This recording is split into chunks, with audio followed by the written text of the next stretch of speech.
Our story takes place at Zhangyang University, where our protagonist, Shen, a second-generation rich kid, steps out of his supercar showing off his wealth in front of everyone. But that's not all. He's also dating the second-year goddess of the university. Onlookers can't believe that he's barely started college and is already in a relationship with a second-year beauty from the flight attendant class. Of course, when you're rich and good-looking, you get first pick when it comes to dating. But Shen doesn't just get first pick, he practically has a monopoly. Tons of first-year goddesses are head over heels for him, while average students like them are destined to spend their university lives single. All the other female students are just looking for a chance to spend time with Shen. After all, who wouldn't want to be the girlfriend of a second-generation rich kid? But unfortunately, Shen's lavish spendthrift lifestyle, envied by everyone, came to an end in his junior year of college. Because of a disastrous event, not only did his family's 3 travel agencies go bankrupt, but they also racked up $1 million in debt. And his friends, who used to call him Big Brother and always surrounded him, stopped even looking at him properly after his family went bankrupt. Just like that, his old fake friends drifted away one by one, shunning him like he was a plague. His parents and sister were crammed into a rented apartment, and he, who used to come to college in a luxury car every day, had to move back into a college dorm, with everything falling apart. Forget about the freedom and carefree days of the past, he didn't even know if he could live a decent life anymore. Then came the moment that broke him further. His girlfriend Zhou broke up with him. She told Shen not to contact her anymore and said she hoped he would find a girl who understood him better. Shen was shocked. He couldn't believe that after 3 years together, she just ended things so coldly. Was she truly that heartless? But Zhou made it clear. There was no love between them. They were only together to satisfy their own needs. She also told Shen to stop calling her Ting ever again. If they ever crossed paths in the future, she hoped they would never see each other again. After saying that, she got into the car of Shen's friend, the one who had come to pick her up, and drove away. Shen smiled and stopped her, telling her to return the designer bags he had bought for her, saying, "I guess you're not using them anymore." Zhou, shocked, asked Shen, "How can you be such a shameless person? Have some dignity. We were together for 3 years and all you gave me were a few lousy bags, and now that we're breaking up you want them back?" Shen kept smiling and replied, "If you can't even return them, can we really call this a proper breakup?" Zhao gritted her teeth in frustration. However, her friend in the car told her not to get angry over something like this. The older man called out, asking Ting to get in the car. Then he turned to Shen and asked if he needed a lift. Shen couldn't believe that the old man called her Ting. She liked it when he said it, but when Shen said it, she got angry. Shen replied that he didn't need a ride, his place was just nearby. The old man told Shen not to take the breakup too seriously and not to worry too much. He even added that for safety's sake, he should drop Shen off himself. Shen was furious, wondering if they thought he was some kind of fool. He told the old man, "My place is close, just a few steps away. Zhou Wanting is a good girl. Please take good care of her in the future. As men, we should give women the best." Then, with a cold smile, he continued, "By the way, let me tell you a few things about Wanting's habits. First, she loves using Okamoto 1 condoms. Second, she doesn't need high-end stockings because the fancy ones aren't as comfortable. And lastly, her favorite outfits in bed are nurse and cop uniforms." The old man's face darkened in anger upon hearing this, and he quickly drove away with Zhou, while Shen stood there, watching them leave, thinking, 77 Zhou Wanting, maybe your choice was the right one. I hope it leads you to a perfect life. Just as he was lost in thought, wondering how to turn his life around, suddenly a system window appeared in front of him. Confused and shocked, Shen wondered if he was on the brink of death or having some sort of mental breakdown. Was that why he was seeing such an illusion? However, the system quickly explained. It was called the Perfect Life System. With this system, if Shen spent money on female partners, he would receive 3 times the amount spent in return. The system then activated a time-limited task and instructed Shen, spend money on a suitably aged member of the opposite sex who has an affinity level over 60 and earn their admiration. If the task is successfully completed, the money spent will be refunded, multiplied by 3. If that person's affinity increases by 3 points during the spending, the refund will be doubled again. However, the spending must come from his own savings or cash, not borrowed or stolen money. Shen was stunned and confused. Was this a joke? A hallucination? How could he suddenly awaken a system like this?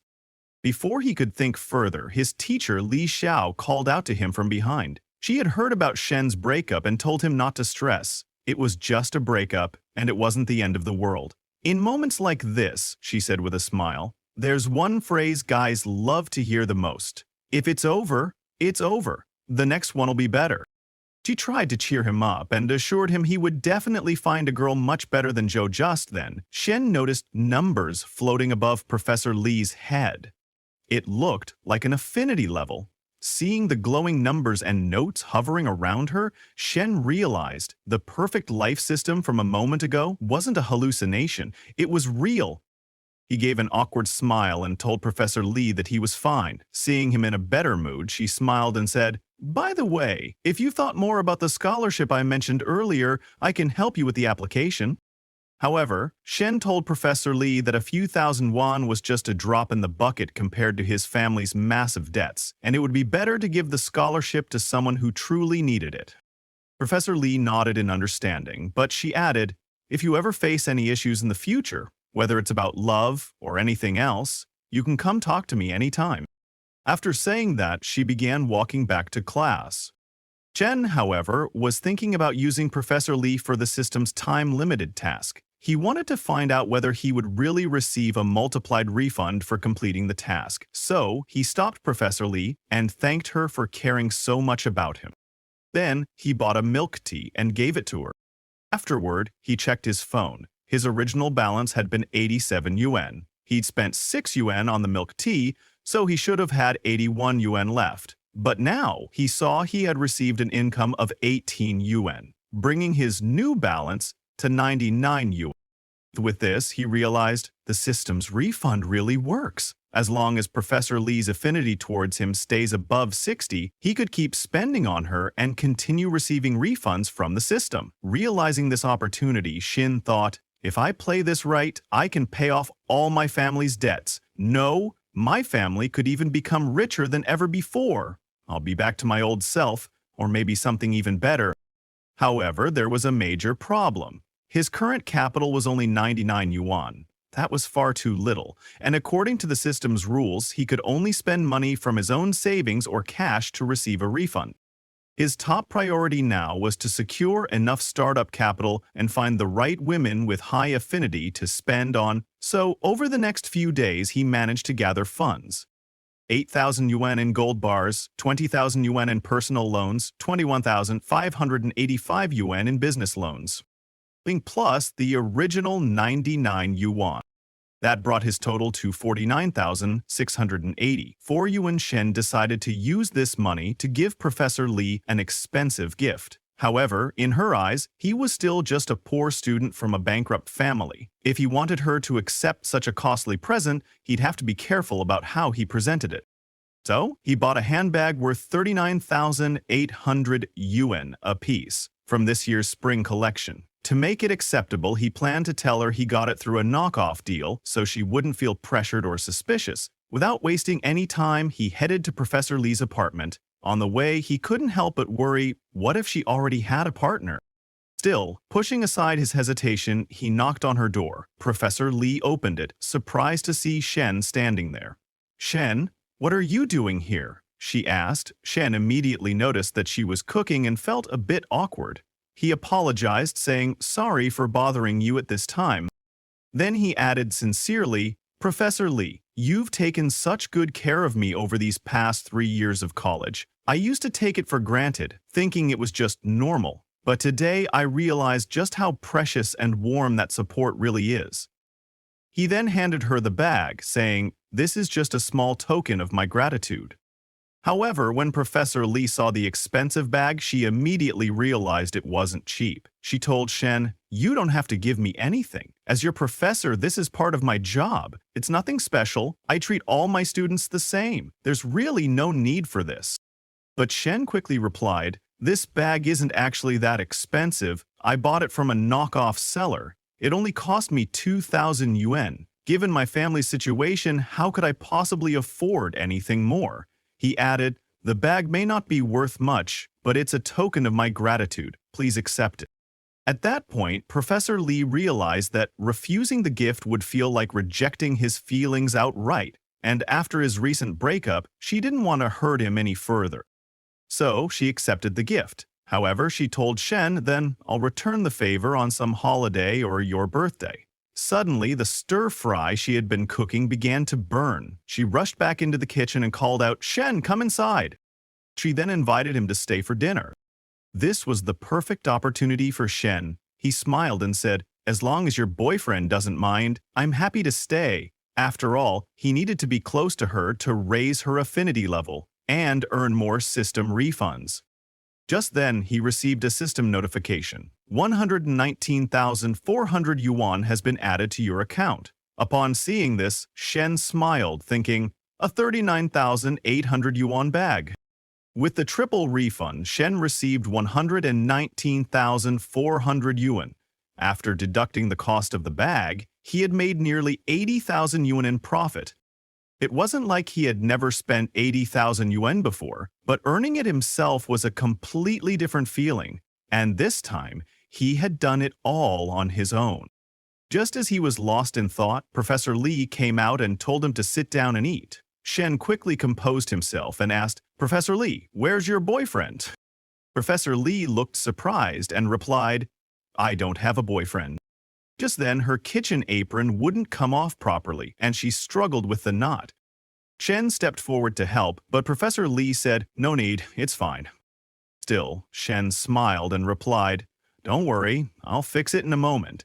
But just as he was helping her, Li Xiao's younger sister, Li Meng, walked in and shouted, "What the heck are you doing?" Startled, Shen quickly pulled his hands back and stammered, "We're not doing anything."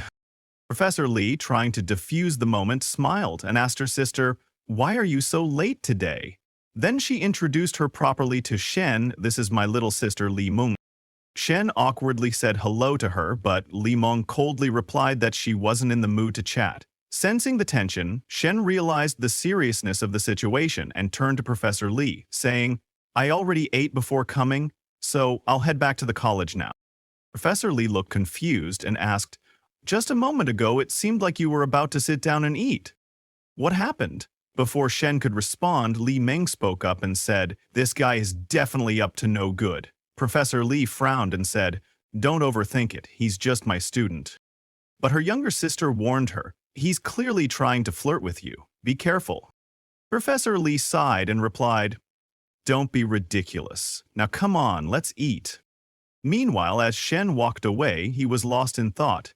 Who should I spend on next? Professor Lee was just a student-teacher relationship, and besides, she wasn't like Zhou Wanting, who only cared about money. Just then, he bumped into his roommate, Lao Huang, who didn't look so good. Shen asked him, "What happened to you?" Lao Huang replied miserably, "My goddess, Fang Minwei went to the movies with that damn Li Hanpeng." Shen immediately remembered Fang Minwei. Fang Minwei, the flower of the sophomore class in international trade, class 20. She was Lao Huang's untouchable goddess. They had never spoken, never interacted, not even once. It was pure, one-sided admiration. When Lao Huang saw the expression on Shen's face, he asked, "What, are you making fun of me now?" But Shen replied, "Don't joke around. I'm serious. She's not someone you should even be looking at." Just then, Shen noticed Fang Minwei and her friend nearby. Lao Huang breathed a sigh of relief when he saw that she had only gone to the movies with Li Zanpeng. They hadn't gone to a hotel or anything more intimate. Seeing Lao Huang like this, Shen couldn't help but worry. Has chasing a girl made you lose your dignity, Lao Huang? How do you expect this to end well? But when Shen looked directly at Fang Minwei, he was shocked. She has principles, and they're even higher than Professor Li's? Fang Minwei's friend spotted Shen and whispered to her, "Hey, isn't that Shen Yuan, the guy who got dumped by his girlfriend?" She remembered how, during basic training at the start of the semester, she had encouraged Minwei to get close to him, maybe even buy him a drink. but now she regretted that advice. Rich guys like him always have bad attitudes, she said. It's understandable if they act arrogantly while they're loaded, but even after his family went bankrupt, he's still as cocky as ever. No wonder his girlfriend dumped him. Meanwhile, Shen was watching Minwei's affinity level, which had been high just moments ago, suddenly start to plummet. He realized, so she really did think highly of me? She could have been a huge asset for generating system profits, but now it's all going down because of what her friend just said?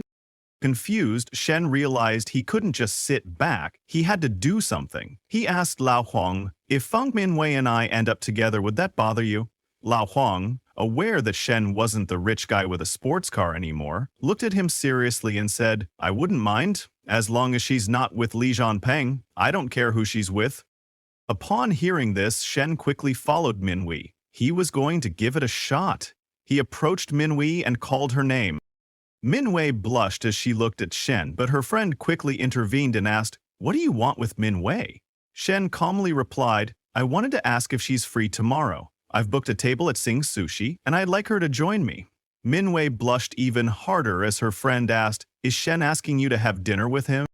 Her friend was surprised because Sing Sushi was a Japanese restaurant with a minimum spend of 1,000 yuan per person. Shen explained, I'm simply inviting her because I want her to help me pick out a birthday gift for my sister. If possible, please let me know by noon tomorrow.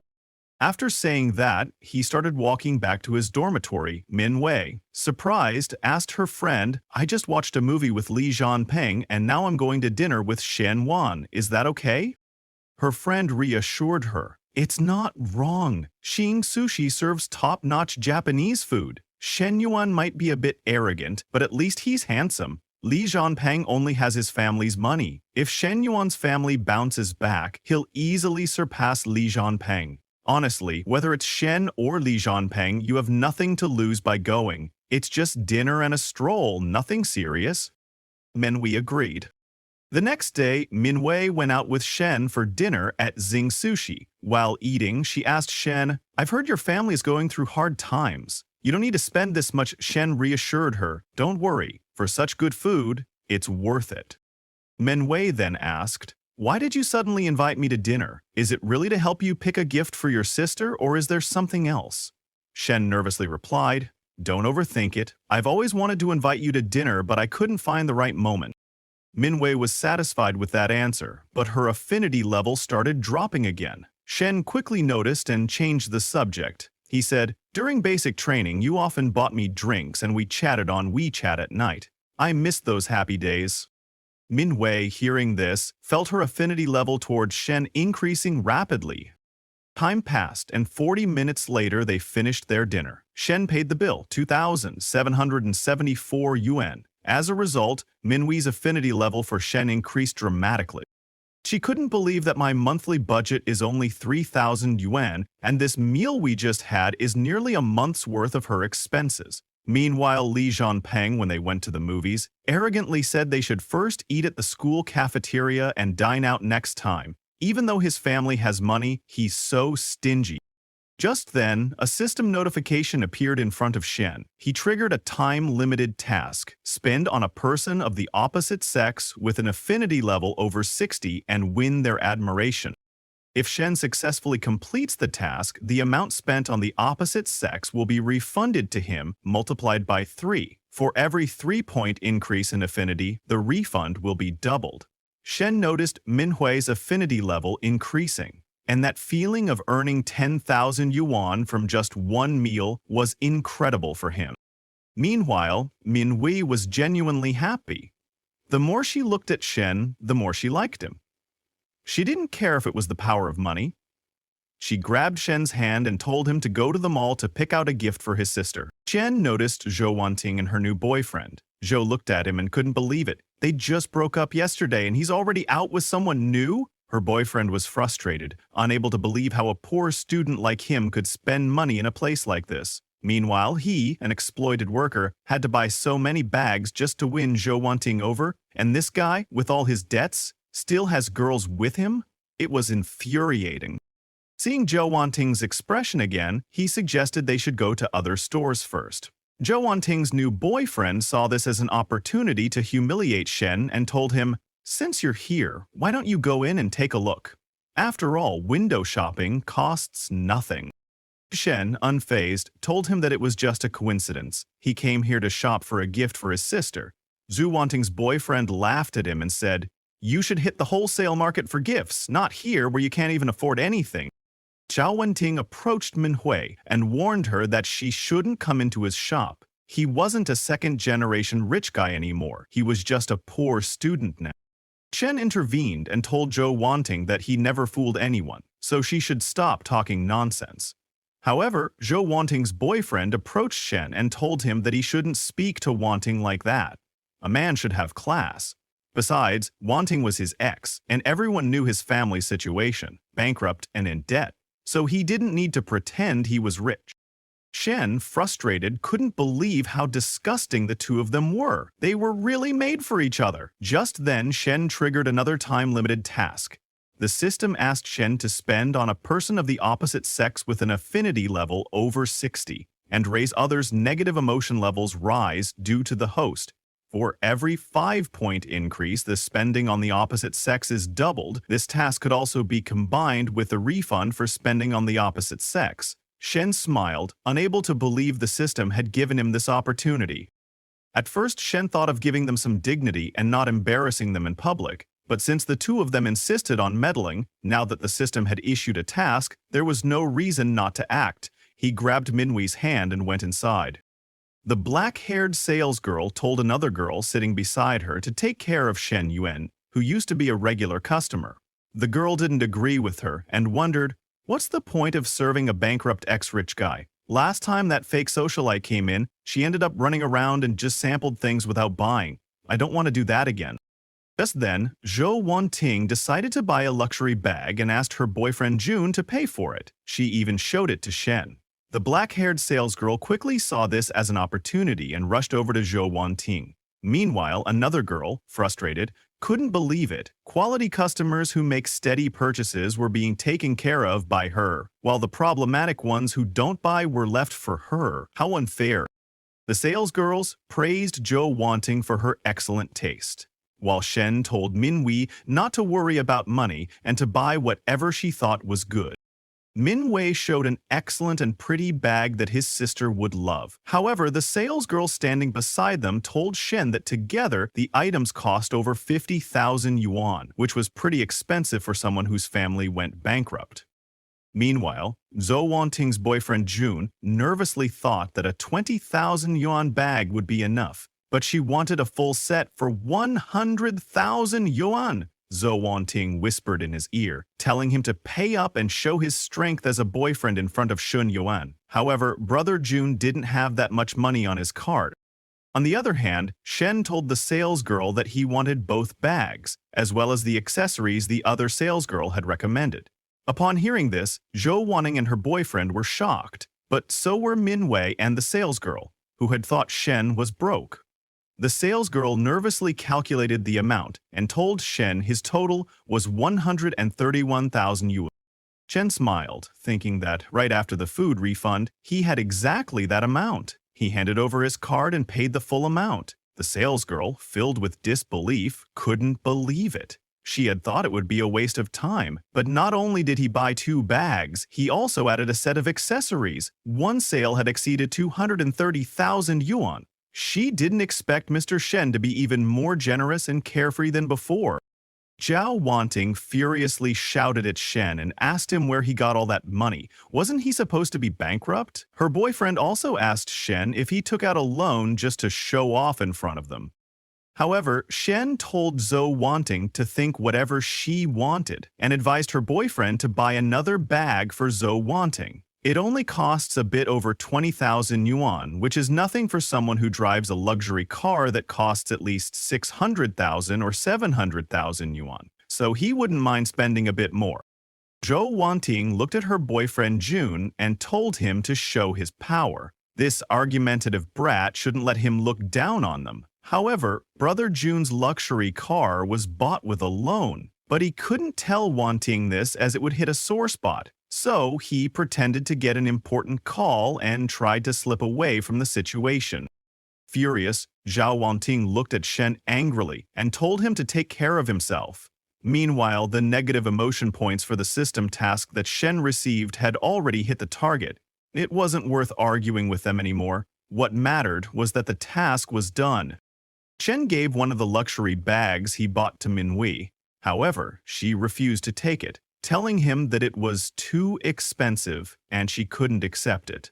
But Shen told her it was nothing, just a bag. She had to put up with those nasty comments, so this was his way of apologizing. After Shen insisted, she finally accepted it.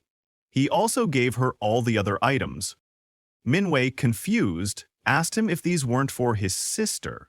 Shen made an excuse, telling her he didn't think his sister would like them, but he knew at least this bag was something she would like. And of course, if he bought it for his sister, Shen Xuan, she would definitely scold him for splurging and then tell their parents. From the start, these two bags were meant for her. He told Minhui to take them so he could get the refund. Minhui blushed, thinking that one bag was already too much, and now the whole set? Wouldn't it give her a bad impression that she's a gold digger? However, Shen reassured her not to worry too much. This was just the beginning. They had plenty of time ahead. After being pressured by Shen, she finally accepted everything. As she accepted his gifts, the system congratulated Shen for completing the limited time task. This task generated 15 negative emotion points, which would triple the amount spent. Additionally, combined with the refund for expenses on the opposite sex, the total refund is 6 times the amount spent, and he received 786,000 yuan in his bank account. He grabbed Minhui's hand, thinking, Minhui is now my money tree. I have to take good care of her. I can't let her affinity level drop like before. He told Minhui, let's head back to school. It's getting late. Even though he wanted to spend more time with her, he knew these things shouldn't be forced. It was better to let them flow naturally. Sometime later at the boys' dormitory, when Shen was going back to his room, he bumped into Li Zanpeng, who was telling his friend about Minhui. His friend was asking him to celebrate and treat them to dinner. Li Zanpeng agreed and decided to invite the whole class and throw a huge party to make Shen jealous. However, Shen didn't care. He didn't argue with him and decided to go back to his room. At his room, his friend told him the whole situation. That damned Li Zanpeng, after watching a movie with the campus flower, wants the whole school to know and is inviting the whole class for a party, but Shen told his friend not to worry, telling him that Minhui wouldn't be with him. However, Shen's friend told him to stop showing off. He pointed out that Minhui went to the movies with him last night, and who knows if they did more than that. Besides, she didn't agree to go out with him today either, which means she's really with Li Zian. Shen remained silent. He didn't care. He knew Minhui wouldn't be with Li Zianpeng. Right now, he had more than enough money. So, he decided to visit his home. The next day, at Shen Yuan's house, Shen's uncle, Yao De, came to meet with his parents. Shen's dad told him to wait as they were talking with his uncle. Shen's uncle came to get his money back from Shen's parents. After hearing that his family had gone bankrupt, he told them that he needed the amount in the coming days to cover his expenses. Shen's mother, furious, reminded Shen's uncle that when he didn't have enough money to open that car wash, they had lent him 300,000 yuan. They didn't even pressure him after lending it. But now, they had just taken 200,000 yuan from him because of family problems, and he kept pressuring them over and over. However, Shen's father stopped his wife, telling her that maybe his brother had his own difficulties. But Shen's mother argued, telling Shen's father that she had asked his wife about this, and she said they didn't have any urgent expenses these days. Shen's uncle argued back, telling Shen's mother that paying off debts is natural. Luckily, we are family and can talk calmly, he said. If we were strangers, you would have seen what aggressive debt collection looks like. Shen's mother was furious. I can't believe he's even threatening to collect violently, my God. And we were so kind to someone like him before. Shen's father stopped her and told her to get the gold jewelry she had, find it, and sell it to pay off the family debt. Because of this whole situation, Shen triggered a time-limited task, pay off family or personal debts. If he completed this task, the amount paid in debts would be refunded to him, multiplied by 2. The first time he paid 200,000 yuan, he would get 1 million yuan for exclusive car expenses. Shen was surprised and couldn't believe this task came at the perfect time. Even if there wasn't a task, he had planned to help ease the family's burden today. Meanwhile, Shen's mother gave all the jewelry Shen's father had given her. No matter how hard it was, she had never sold them. Although they were only worth a few thousand yuan, they were priceless to him. But when they looked carefully, they noticed that 2 gold rings were missing. They wondered if they got lost during the move. Shen, who had been listening to their conversation from behind the door, felt embarrassed because in his first year of college, when he didn't have enough money to buy Zhou wanting a bag, he went into his mom's room and sold the 2 gold rings. Back then, he was such a lousy kid. He opened the door and told his mom and dad that he had the money. His mom and dad didn't believe him and asked him not to joke around, reminding him of the situation at home today. They told him to use that money to top up the cafeteria card.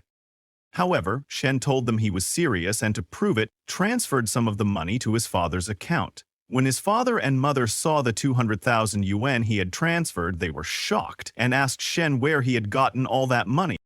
Shen made an excuse, telling his parents that he used to get a good allowance, so he invested it in cryptocurrencies with a friend, who told him not to touch it, that it had huge growth potential. When he saw his money had increased tenfold, he cashed it out recently. Of course, he couldn't tell his parents that he had a system that gave him a refund when he spent money on girls.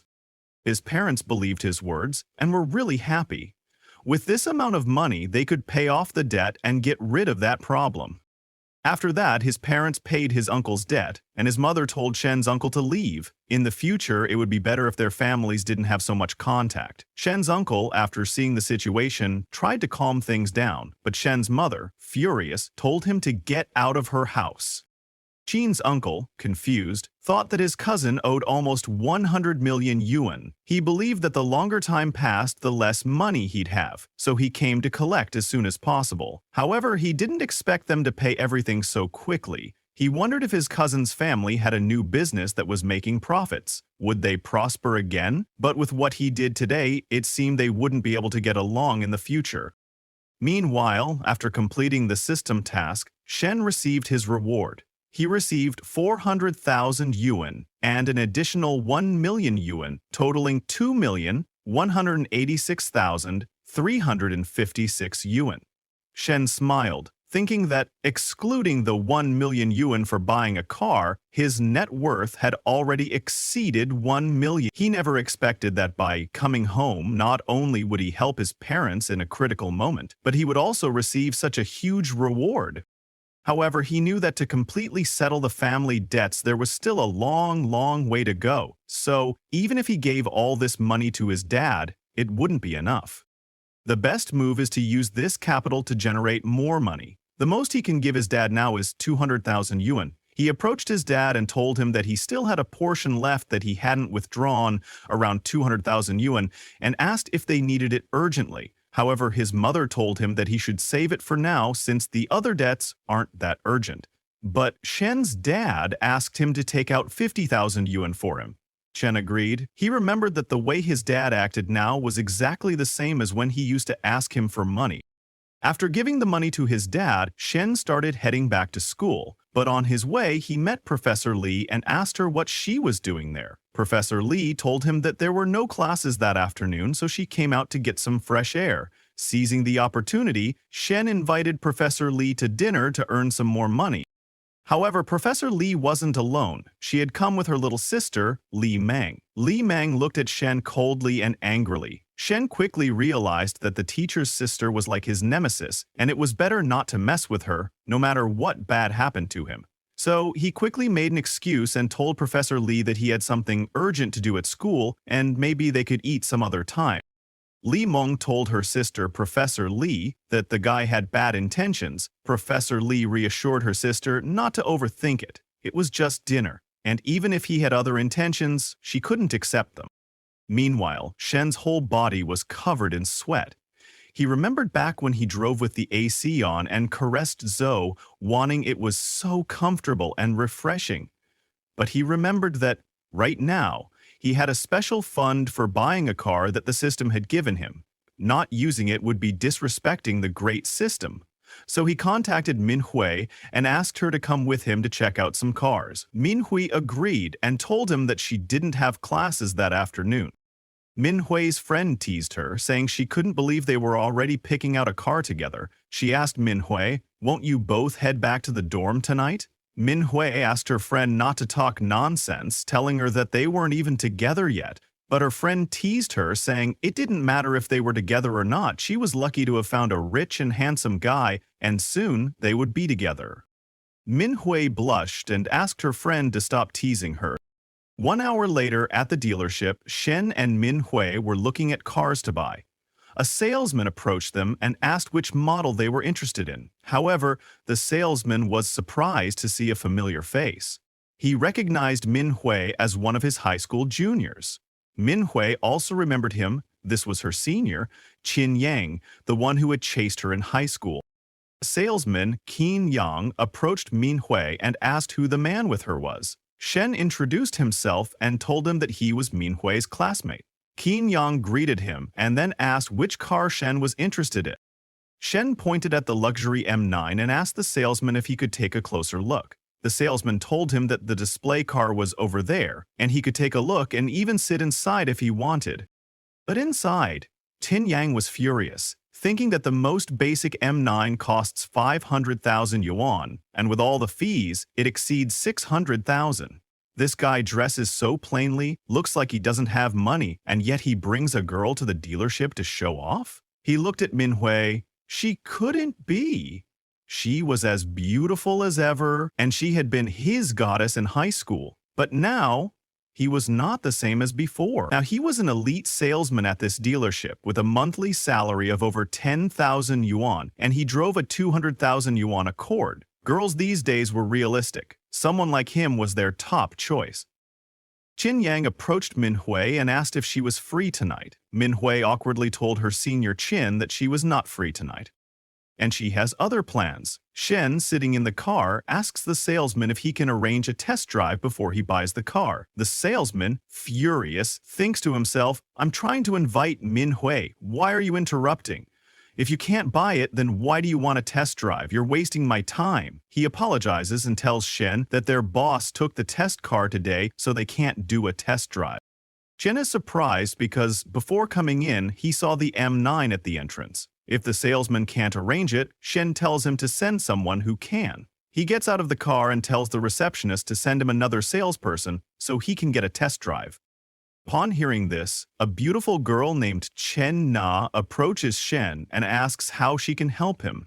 Meanwhile, one of Qin Yang's colleagues asked him, "Hey, did you give your client Chen Na the boy?" Qin Yang, furious, replied, "I don't want to waste my time on a student who isn't even wearing expensive clothes. He says he wants to buy an M9 and test drive it. Isn't that absurd?" But his colleague asked, "What if he actually buys it? You'll regret it later." Qin Yang smirked and said, "Buy? Not a chance. He's just a poor guy bringing a gorgeous girl to show off. I've seen plenty like him." Meanwhile, Chen Na arranged a test drive for Shenxi, explained the car's features and performance to him. However, Shen wasn't paying attention to her words. He was looking at her, amazed by her looks and figure, even more gorgeous than Manhwa. But he knew the auto industry well. He had read online news about sales girls making deals with male clients just to meet their sales targets, so he wasn't sure if she already had a sugar daddy or not. Chen Na noticed how professionally Shen was driving and asked if he was already familiar with the model's specs. She also asked about his approximate budget. Shen asked her if they had any units available. He wanted to take the car home today. Shen Na was surprised to hear that. She couldn't believe he wanted to buy the car right away. Based on her experience, all the clients she had seen before would view the car several times before making a purchase. But this guy, after just a single test drive without even asking the price, already wanted to buy it? Confused and wondering if he was serious, she thought, why did Qin Yang give up on him? She quickly checked if there were any units available at that moment, but there were none in the store. She apologized to Shen and told him, "We currently don't have any units here, but at another branch a client canceled his order due to financial issues." If needed, they could have the car delivered to the store within a week. Shen agreed to this proposal and asked her to place the order. Chen Na was surprised. She couldn't believe that someone would buy a car worth over 600,000 yuan without hesitation. Could this be one of those legendary angel clients? Or does he have other intentions? She told Shen to take a seat in the store and said he only needed to pay a 50,000 yuan deposit for now. She would fetch the contract. Once he received the car, he could pay the remaining amount. After finalizing the contract, she returned to the store where Qin Yang laughed and asked how the deal went. Qin Na smirked and told him the client bought it. Qin Yang, now nervous, said, "That guy is just showing off. When it comes time to pay, he'll make excuses and vanish. There are plenty like him in this store." His colleague agreed, saying, "In all these years selling cars, I've never seen a buyer so determined." Chen Na looked at both of them and said, "Mr. Shen bought the car and he plans to pay in cash." Upon hearing this, both of them were shocked. Chen Yang's colleague looked at him in disbelief and said, "I can't believe how stupid you were. You lost a huge sale. What a waste." After completing all the paperwork, Chen Na handed the documents to Shen and told him, "If you have any problems in the future, feel free to contact me anytime." She also offered him a ride, but Min Hui refused on his behalf. Min Hui told Chen Na that they would just take a taxi. Chen Na smiled awkwardly, realizing that for a moment she had gotten carried away with serving the client and might have annoyed his girlfriend. She thanked Mr. Shen for purchasing the car and told him to take care of them. After that, Shen and Min Hui headed back to the university. While walking, Shen asked, "What do you want to eat now?" Min Hui just nodded. Seeing her like that, Shen asked, "Are you upset or jealous?" Min Hui replied, "No," while blushing. Shen smiled at her. Though she said no, her expression gave her away. He reassured her, "Chen Na and I only have a salesperson-keyword relationship. It's nothing more." Min Hui said, "Who knows?" She told him she had seen him chatting happily with her, scrolling through her moments, and spending so much time together. Shen clarified, "That's just a habit of mine. Every time I add someone, I check out their moments, nothing more." Min Hui, still a little jealous, told him not to do that next time. Even though they weren't officially in a relationship yet, she suddenly felt jealous. Shen's generous spending and charm clearly attracted other women. If she wanted Shen for herself, she had to think of a way to lock him down. Shen nervously promised, "Next time I won't let that happen." Then he added, "Let's eat first, then hit the mall and pick out a gift." However, he also thought to himself, "If I want to earn money, I have to spend it on more girls and get refunds later. That's the trick." Min Hui told Shen, "You don't have to buy me anything. You already bought me 2 bags yesterday." She didn't want Shen to think she was a gold digger. Shen smiled and said, "That doesn't matter. It's normal for girls to have several bags. After all, there are 7 days in a week. You can't carry the same one every day. If I don't spend, how am I going to earn?" he thought. "Spending on girls gets me triple returns. The more she buys, the better. That way I earn more and more." A moment later, they entered a nearby cafe. Chen asked Min Hui, "Do you want a hot or cold drink today?" Min Hui blushed, wondering if Shen was indirectly trying to find out whether she was on her period. Nervously, she replied, "Cold coffee." Shen noticed her odd expression and thought, "What's with that look on her face? Geez, where has her mind gone?" Then he thought, "My last time with Joe Wanting was 2 months ago. With all the money I've saved, I really need to spend it." And with a grin, he decided, "Let's make this misunderstanding even more intense."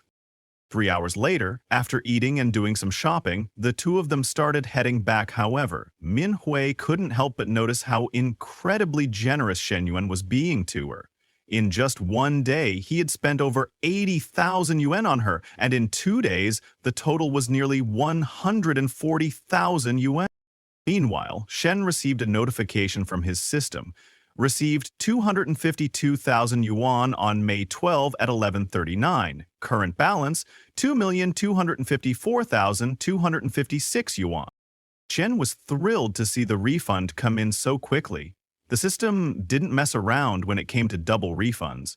He had given 50,000 yuan to his dad and another 50,000 for the car deposit and got it all back instantly. Even though the 2.17 million yuan included the final payment for the car, even after subtracting nearly 600,000 yuan, he still had over 1.6 million yuan left to spend. Looking at Min Hui, he asked, "How about not going back to the dorm tonight?" Min Hui smiled and agreed. Half an hour later, they arrived at the Grand Magnate Hotel. While Shen was taking a shower, Min Hui sat on the bed, feeling embarrassed and wondering how she was going to explain to her friends why she hadn't returned to the dorm. How do I even say it? Should I just tell them I'm with Shen Yuan? Just then, Shen came out of the shower and asked, "Are you ready?" Blushing, Min Hui quickly messaged her friend Ling Ling, who had once warned her not to cross the line, but she couldn't help it. Shen had given her so much. She texted Ling Ling, "I won't be back tonight. If anyone asks, just say I went to a relative's house." After that, well, let's just say Shen made a move on Min Hui and things happened that can't be described here. Half an hour later, Min Hui thought, this isn't as scary as Chen Ling said it would be. Chen also didn't expect Min Hui to take it so well. He felt good but also completely exhausted. "Seems like I haven't been exercising enough lately. After 2 months without anything, I've gotten so weak." Min Hui approached him and said, "Let's do it again." Shen, nervous and trying to catch his breath, said, "Can we rest a bit first?" But Min Hui wasn't listening. She was in the mood and full of energy. Early the next morning, just as Shen returned to the dorm, the first thing he did was pay off all the loans he had taken from various apps. To his surprise, the system even offered refunds for paying off debts. Between the various loan apps and credit cards, he owed a total of 52,000 yuan. And then there was the 100,000 yuan he owed Li Yuhang. When Shen's family went bankrupt, all his fake friends avoided him. But Li Yuhang, without any hesitation, helped him during his time of need. Just then, Shen's roommate asked, "Where were you last night? You didn't come back to the dorm." He also told Shen to check the class group messages. Li Jianpeng was inviting everyone to a class dinner tonight. Apparently, Li Jianpeng had bought a car, and the class monitor organized the dinner. "If we go, it'll just be to watch him show off," his roommate added. "But if we don't, we'll still lose the 200 yuan class fee." However, Shen told his roommate, "I don't want to go. That guy just wants to flaunt his money." Just then, the system triggered a time-limited task. Yes, the host will receive 1 million yuan exclusively for investments. He must invest the entire amount within 1 week. Task reward: all income from any commercial activity will be doubled. Shen smiled. He couldn't believe it. A business task? It was perfect timing. He had been wondering what to do with all the money in his account, and now he had the chance to use it to create a legitimate source of income to show his parents Li Yuhang's bar was still under renovation. Maybe Shen could invest in it and have some fun too. So we messaged Li Yuhang, "Send me your location. I'll join you tonight." Sometime later, inside the private Dragon Lounge at Nanjing Restaurant, Lin Guangyao, one of Li Yuhang's friends, asked, "Who else are we waiting for?" Another man in a black suit and glasses, Xie Haijie, said, "All the important people have already arrived." Zhao Zhang, another friend, agreed. "Yeah, the important ones are never late." Li Yun smiled and told them, "Don't be impatient. There are fruits and snacks on the table. Grab something while we wait. Shen Yuan will be here soon." However, Lin Guangyao raised an eyebrow and said, "Wasn't Shen's family supposed to be bankrupt? It's no longer in our circle, so why did he invite him?" But Li Wang simply told him to mind his own business. "He's picking up the tab tonight, and it's not your money he's spending. You don't have to complain. After all, Shen Yun is my lifelong friend. It's not the same." On hearing this, Lin Guangyao agreed and didn't say anything. Instead, he started fiddling with the colored light beside him and sat closer. Then he asked his cousin Xie Haijie, "Didn't you say your girlfriend was coming tonight? Why hasn't she arrived yet?" Xie Haijie replied, saying that his girlfriend was stuck in traffic and would be there in about 10 minutes. However, Lin Guangyao was furious, thinking to himself, "His family has always depended on mine. If it weren't for me, they wouldn't even have the right to attend this gathering. I don't know what kind of luck he had to land such an amazing girlfriend." especially in that tight skirt and white blouse. She's the kind of office temptation no man can resist. After all, they're not even married. I might still have a chance. Just then, Shen arrived and apologized to everyone. Sorry for keeping you all waiting. Li Yuyang asked him why it had taken him so long. Shen replied, there was heavy traffic and the driver took a detour through the most congested areas. Upon hearing this, Li Yuyang advised him to report the driver. Lin Guangyao, smiling, couldn't believe Shen had come by taxi. Everyone else here arrived in their luxury cars, and he took a taxi? No wonder he got stuck in traffic. He remarked sarcastically, you're lucky. While everyone else came in their own cars, you already have a personal driver. Just then, Xiaoyaji's girlfriend arrived. She was none other than Chen Na, the woman Shen had met when he visited the showroom to buy a car. She also apologized to everyone, saying she had been stuck in traffic. Xiaoyaji stood up and told everyone, my girlfriend is a sales rep at the 45 dealership, Yao Yao. Here's the corrected version of your text with proper grammar, sentence structure, and improved clarity. I've kept the tone casual and close to the original. If any of you need to buy a car, you can contact her, Sihaijie said, but inside he felt secretly proud. He might not be as rich as the others, but his girlfriend was prettier than theirs. Just then, Chen Na noticed Shen, the man who had picked up his car yesterday. However, since Shen didn't greet her, she decided to act like it was their first meeting.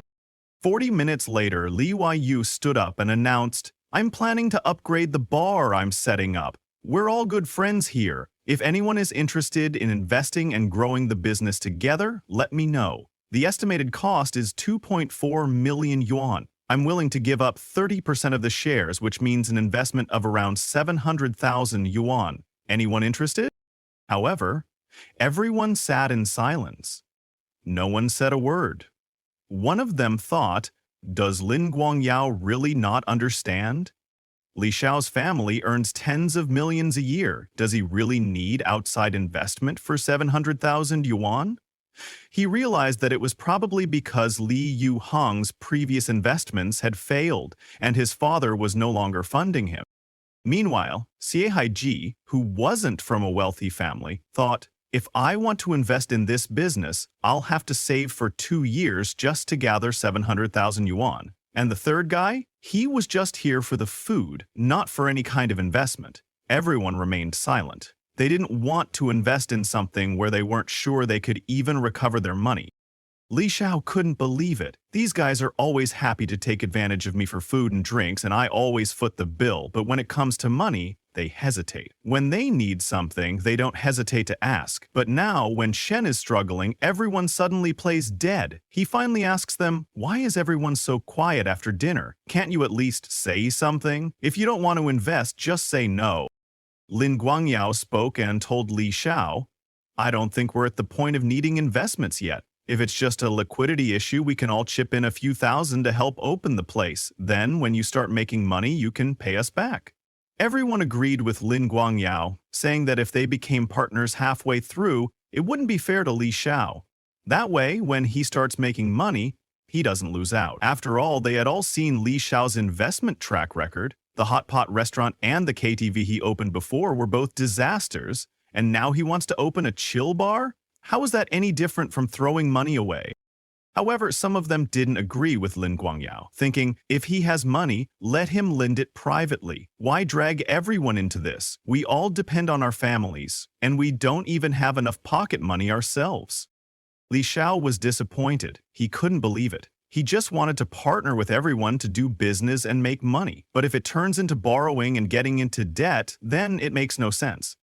But one thing became clear to him. These so-called brothers, especially Lin Guangyao, were useless. He had clearly talked about investing and becoming partners, but Lin Guangyao had turned it into a loan. So he told everyone, if no one's interested, then forget it. Lin Guangyao agreed, saying, Li Xiao talking about investments and partnerships makes no sense. Let's just keep eating, drinking, and having fun. Meanwhile, Shen, who already knew the true faces of these so-called friends, stayed silent. He had seen their attitudes ever since his family went bankrupt, and yet Li Yuhang still kept pinning his hopes on people like them. They're all parasites, surviving only thanks to their families, wasting everything they've been given. Li Yuhong quickly grabbed his phone and looked. Only to his surprise, he had received a message from his bank confirming a credit of 700,000 yuan to his account. Lin Guangyao, seeing Li Yuhong's stunned expression, asked him what happened. Instead of replying, Li Yuhong simply showed his phone to Lin Guangyao. As Lin Guangyao looked at the screen, he was shocked. He couldn't believe that Shen had actually transferred 700,000 yuan. Chen Na, confused, wondered if the situation had suddenly changed. One of the other friends approached Lin Guangyao and asked why he was shaking all over. "What kind of message did he show you?" With a trembling voice, Lin Guangyao said, "I have something to take care of at home, so I can't stay." Xie Haiji, also confused, asked him, "What's going on?" But Lin Guangyao replied, "Don't ask anything. You should go home too. Your uncle and aunt are looking for you." Xie Haiji, puzzled, responded, "They haven't called me." Lin Guangyao, furious, couldn't believe his cousin didn't even understand the gravity of the situation. But he realized it wasn't worth arguing anymore. Still, one thing he couldn't understand, if Shen had so much money, why did he come by Didi? Was he trying to show off? "He stole all the attention tonight." Another friend came over, curious about Lin Xiao's sudden change in attitude. He asked, what did the message say? But when he looked at it himself, he realized the gravity of the situation and decided it was best to quietly leave. Seeing him, the others also started leaving. However, Xie Haiji still didn't understand why everyone was behaving like that. But Chen Na advised him that they should leave as well. Outside, Xie Haiji asked Chen Na, "How did you know they were checking the transfer records? You didn't even see the message." She told Xie Haiji that Shen Yuan bought an M9 yesterday and paid in cash.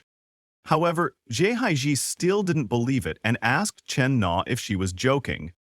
With a serious face, Chen Na told him that she was telling the truth, and she even had the purchase contract saved on her phone.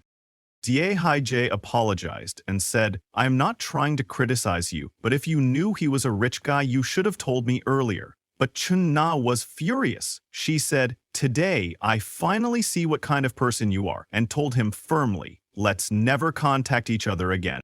Meanwhile, back inside the bar, Li Wei told Shen, "If I had known you were that rich, I wouldn't have organized this meeting today." But Shen replied, "It was necessary. Now you've seen for yourself those guys aren't trustworthy. They're fine to hang out with, but when it comes to serious matters, you can't rely on them." Then Shen asked Li Yuhang to tell him more about his idea for the bar. Even though he was only a minority shareholder, he wanted to be involved in the planning. Li Yuhang agreed and began sharing his plans. For the next 30 minutes, Shen Yuan discussed the bar's decor, style, and operations with him. Li Yuhang was impressed with Shen's suggestions and said, "You didn't waste your time in college. You really have an interesting vision for business." Shen smiled and replied, "This is what you call commercial talent." But he also added, "Neither of us has time to manage the place every day, so we'll need to find a good manager who can handle this task." 1 hour later, Shen Na messaged Shen and told him the car he reserved was about to arrive at the store. She said he could come on Friday to pay the balance and pick it up. However, Shen told her not to worry and asked if she was free tomorrow night. He had some specific questions about the car that he wanted to ask in person. Shen Na, confused, wondered what was going on with Mr. Shen. Meanwhile, Shen, who only had Manhwa as his money tree, knew the refunds from the system were limited. He needed to expand and make the most of the system. Since Chen Na was beautiful and had an amazing figure, he thought, why not spend money on a beauty like her and get the refund through the system?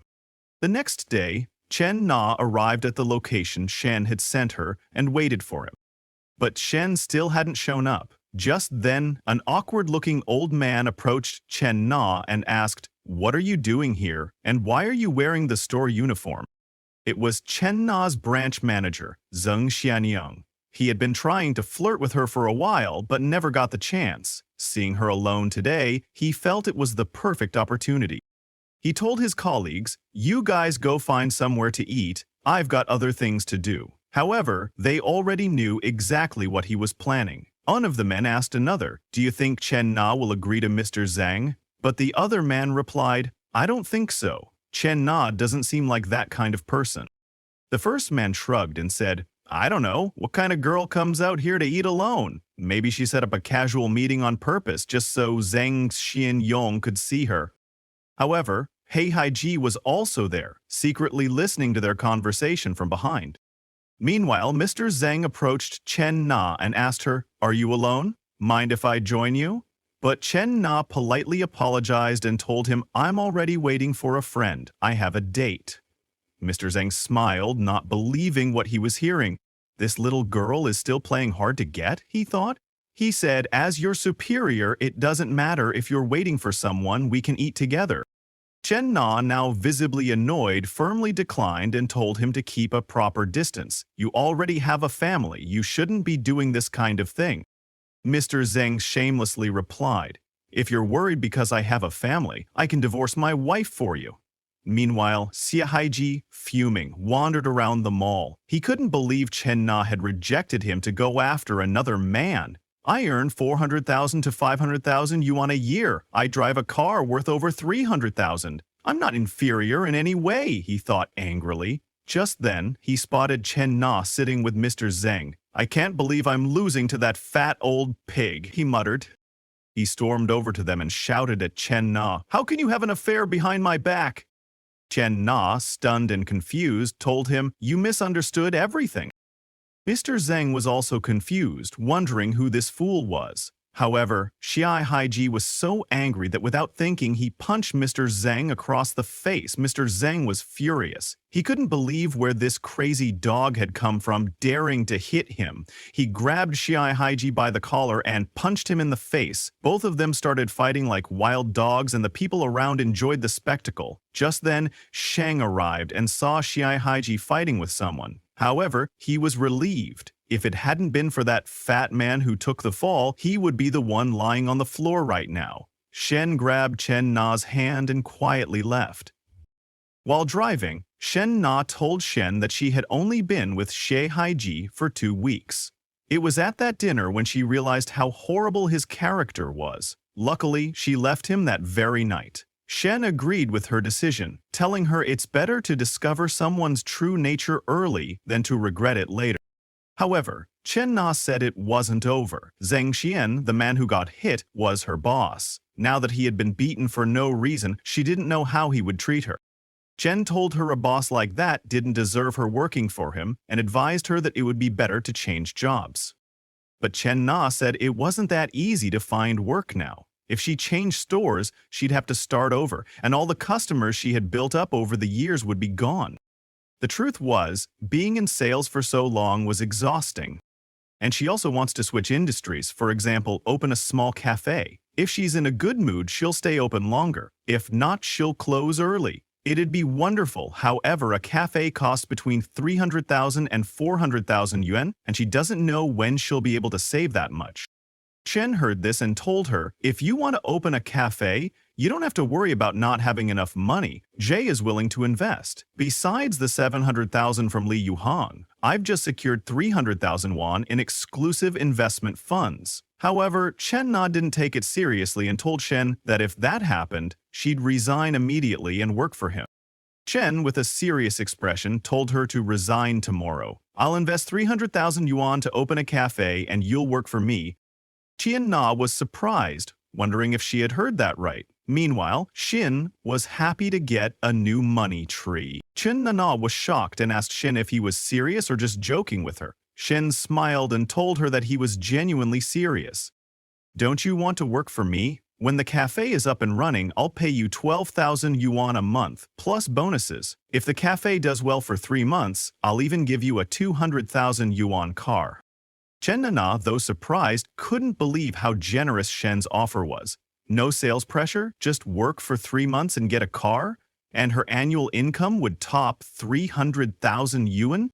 However, she felt a bit worried. Was Shen doing all this because he was planning to keep her around? She told Shen, this isn't worth doing just for me, even though it all sounds tempting. I don't want to be a caged canary, especially not as a third wheel. Shen smiled and told her not to overthink it. He explained that he was planning to open a chain of cafes, and this first one was just a pilot project, so their relationship would be strictly boss and employee, nothing more. Chen Nana blushed and asked Shen to give her some time to think. Just then, Shen received a message from Manhwa asking if he was free that evening. If so, let's go out for a cold drink.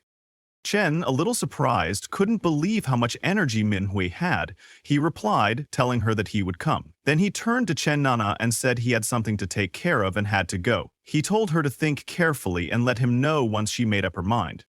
Sometime later, at room 808 of the Grand Magnate Hotel, as Shen entered the room, Manhwa grabbed him from behind and told him she missed him. But suddenly, she noticed the scent of another woman on him. Shen looked around and realized it might be because he had gotten into Chen Nana's car and ended up with her perfume.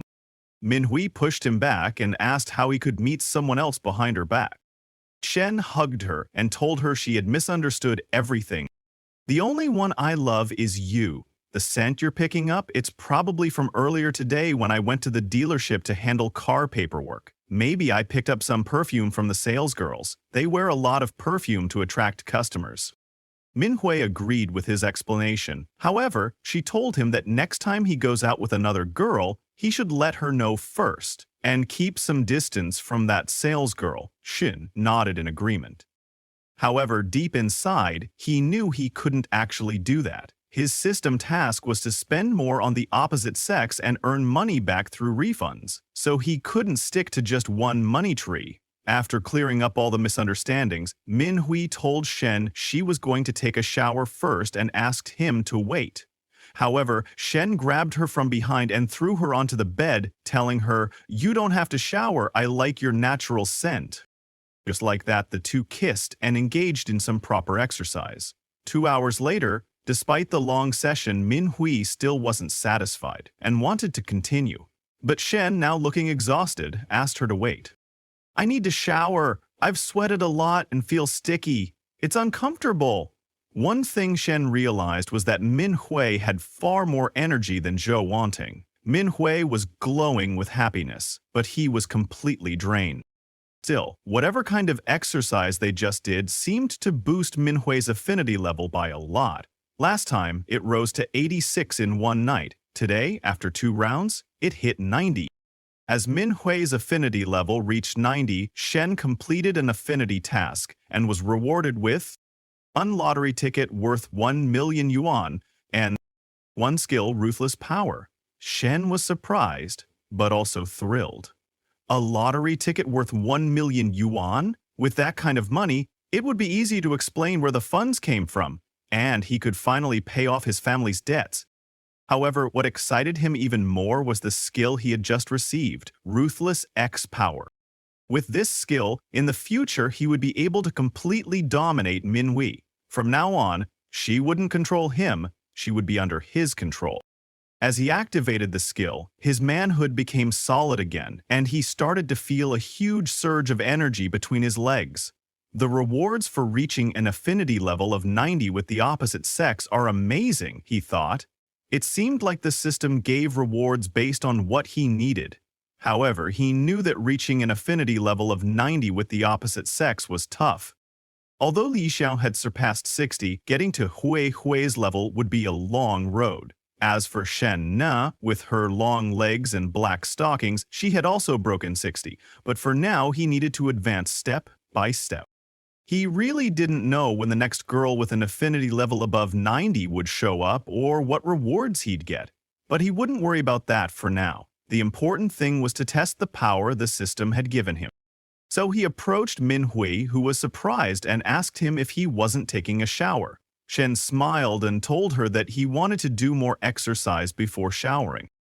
Meanwhile, elsewhere at Qian Na's house, after hearing Shen's offer, she called one of her friends, Qian, and told her that a guy had offered her 300,000 won to help her open a store. He also said that after 3 months, he'd give her a 200,000 won car. Chen Na asked her friend Qian if she thought the guy wanted to keep her, but she also told her that the guy already had a girlfriend. Qian jokingly asked her if she was kidding or if she had run into a scammer, but Chen Na told her that she was telling the truth and that she'd seen him a few times. The last time, he even bought a car with her. Upon hearing this, Qian asked Chen Na how old he was, saying that most of the buyers at her dealership were usually middle-aged men. Chen Na replied that he was only 21 years old.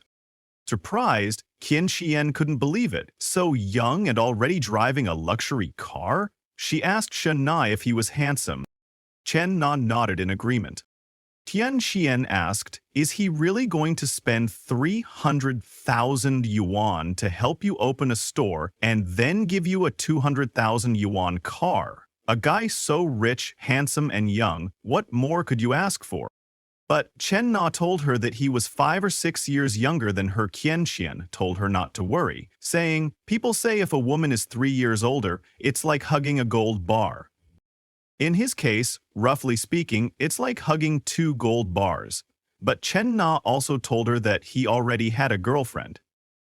Qian told her that having a girlfriend isn't the same as having a wife. Even if he were married, under those conditions, it wouldn't matter. However, Chen Na disagreed with her opinion. Qian teasingly said to her, if you're so indecisive, pass this little millionaire to me. I'll put up with everything for you. But Chen Na told her that she should think about her own boyfriend first. However, Qian said that if a man like that wanted to keep her, she'd be single in a second. She hung up the phone and told Chen Na not to worry too much. Chen Na, after ending the conversation, looked out the window, thinking about Shen, wondering what she should do. Meanwhile, at the Grand Magnate Hotel, 40 minutes later, Manhwa, fully satisfied, told Shen Yuan that he was different from before, much stronger than before. Shen smiled and asked her if she was satisfied. Manhwa blushed, thinking, in just over 40 minutes we've already done it twice. Shen approached her and whispered in her ear, asking if she liked it so much, why not go for another round? Manhwa was surprised but embarrassed, asking if he could really go again. Chen smiled, saying, I remember you studied dance. Come on, how about you take the lead this time? Manhwa, embarrassed, replied that she didn't know how Shen approached her and told her that she could learn over time. Just like that, the two of them exercised all night. The next day, after Fang Manhwa returned to school, Shen was still feeling sleepy. He didn't have any classes in the morning, but suddenly remembered that he had received a lottery ticket from the system and wanted to check it. As he looked through the process, he realized the lottery ticket he had was showing the same numbers as today's winning draw. He had won 6.8 million yuan. Shen, overexcited, couldn't believe he hit a 6 million yuan jackpot. He quickly got up from bed, eager to tell his parents the good news. Ever since the family went bankrupt, they had been struggling. Sometime later, he reached his home and called out for his mother. His mother came out and asked why he was shouting at the door, what had happened. But before Shen told her the good news, he asked where his father was, saying he had something really important to tell them. His father came out and asked what happened. Had he gotten into some kind of trouble? Shen smiled and told them that their family was now rich because he had won a 6.8 million yuan lottery. However, his parents didn't believe him and told him not to stress too much over the family debt. Just focus on your studies, they said. We'll take care of the debts. Chen showed them the lottery ticket he had, along with the winning numbers on his phone. As his father matched the numbers, he was stunned. He turned to his wife and said, "We really won the jackpot." Both of them were shocked. They couldn't believe it was really 6.8 million. Chen told them that even after deducting 20% in taxes, they would still have over 5 million left. With that money, not only could they pay off the debts, but they could also greatly improve their lives. His mother, overjoyed, thanked her son. Because of him, their family was no longer in debt. She suggested they celebrate hitting the big jackpot. However, Shen told his parents that after graduation he was planning to start a business on his own to gain some experience. Shen's father agreed with him, but also gave him some advice. Right now, business isn't easy, but it's good that you have that idea. Young people need to explore, and since you won the prize, it's best you manage it yourself. He also suggested that Shen set aside a portion of the money for himself so that if he failed, he'd have a backup. Shen told his parents that he would only take 1 million yuan for himself, and they could use the rest however they needed. Shen's parents agreed and told him they would support whatever he chose to do. Meanwhile, at Chen Na's office, her boss, Mr. Zhang, called Chen Na into his office and asked for an explanation about the incident that had happened at the mall. Chen Na told Mr. Zhang that she had broken up with that man a long time ago, and she had nothing to do with him anymore. If he was hurt, he should be looking for the man, not blaming her. However, Mr. Zhang didn't agree, saying, "If it weren't for you, would that man have beaten me for no reason?" In truth, Mr. Zhang was planning to use the incident as an excuse to gain leverage and try to win her over. But Chen Na stood her ground and stuck to her word. Chen Na told Mr. Zhang, "What does their fight have to do with me? Besides, yesterday when he sat down, I told him I had a date, but he insisted on sitting there." However, Mr. Zhang smiled and told her she was being stubborn. He added, "Yesterday afternoon, you left your post, leaving customers unattended in the showroom. As punishment, I'm suspending your customer service duties for the rest of the month. Take this time to reflect on what you did wrong." Chen Na asked him why, saying that she had asked for permission yesterday. Zhang laughed and replied, "That's because I'm the general manager of this store, and I have full authority. I can do whatever I want." Chen Na was angry, but she couldn't say anything. Mr. Zing smiled smugly, thinking, "Suspending your customer service duties means you'll lose your commissions. If you're only getting the base salary this month, that's just 1,200 yuan, not even enough to cover your rent." Chen Na was furious. She told Mr. Zhang, "This general manager position has really gone to your head. It's nothing more than a trivial job. If necessary, I'll quit." Worried, Mr. Zhang stood up from his seat and asked Chen Na to think carefully. But Chen Na, still furious, told him, "I don't need to think anymore. From today onward, I'm done with this useless job." Half an hour later, she messaged Shen and told him that she had quit her job. Then she asked him, "Does what you said yesterday still count?" Shen congratulated her on escaping that hell and choosing a brighter path. He told her that when she had time, she could go check out some locations. "If you find one that suits you," he said, "we'll take it." After that, he went to meet Professor Li. However, Professor Li was busy moving her office supplies and asked Shen to help her, as there were too many things she couldn't move on her own. She said she was going to ask the class monitor for help, but he was on leave. Shen agreed and told her not to worry, explaining that he didn't have classes in the morning and was free at home. He pointed at a cabinet and asked Professor Li, "Do we need to move that too?" Professor Li nodded, telling him that if it were only books and supplies, she could manage alone, but the desk and the filing cabinet were too heavy. "But first," she said, "remove the books from the top of the filing cabinet or they might fall when we move it."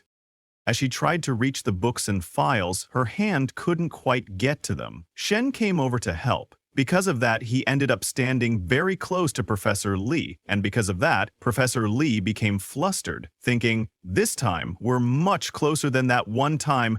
Could it be that Shen Yuan really feels something for me?" Professor Li blushed, her face turning red with embarrassment. Nervously, she asked Shen if he was already done. Shen nodded and took the files from the cabinet. Just then, other students came in to help Professor Li. They noticed Sen and asked, "Why is Professor Li Xiao's face so red?" Shen approached them and said, "Hurry up and move the stuff. Take that filing cabinet to the office next door." Meanwhile, Professor Li felt relieved that the students had arrived just a few seconds later. If they'd seen what had happened, it would have been really embarrassing for her. But she also realized that Shen Yuan was getting bolder by the minute. What had happened at home was enough. Now he was off doing stupid things in the office. Yet, for some reason, she felt a little excited about it. However, she quickly dismissed those thoughts, reminding herself that she was a teacher and Shen was her student. She couldn't think about him in that way. Just then, Shen noticed that Professor Li's affection level had jumped to 71 and wondered if that moment had really boosted her feelings. However, he knew it wasn't because he was too charming. It was just that the professor had some seriously curvy hips. With a flatter girl, he wouldn't have gotten this far, but he didn't expect her affection to go up because of this. He realized maybe he should visit her more often to nurture their relationship.